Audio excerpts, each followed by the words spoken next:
भारतीय जनता पार्टीचे युवा मोर्चाचे ऊर्जावान आमचे अध्यक्ष कृष्णराजदादा महाडिक हे युवांशी संवाद साधण्यासाठी आणि त्यांचा हा सांस्कृतिक वारसा दौरा हा त्यांचा संवादाचा एक माध्यम म्हणून ते आले आहेत.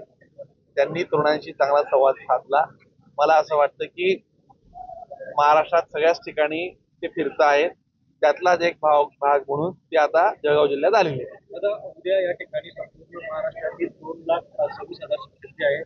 पीईटीचा पेपर देणार होते, मात्र आजच पेपर जो आहे तो फुटलेला आहे. कसं पाहताय पेपर? पेपर फुटी हा प्रकार खरंच अक्षम्यच आहे. या संदर्भात जे दोषी असतील त्यांना गजाआड केलं पाहिजे. अगदी त्यांच्या 3 पिढ्यांना लक्षात राहील असा एक्झाम सरकारने सेट केलं पाहिजे. त्या दृष्टिकोनातून आम्ही देखील सरकारला त्या विषयाच्या अनुषंगाने निवेदन देणार आहोत.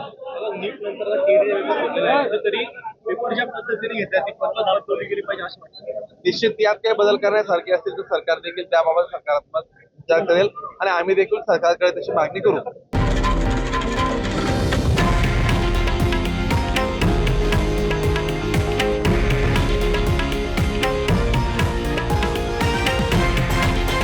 हे आहे देशातील नंबर 1 न्यूज नेटवर्क आणि आपण पाहत आहात TV9 मराठी, एकमेव.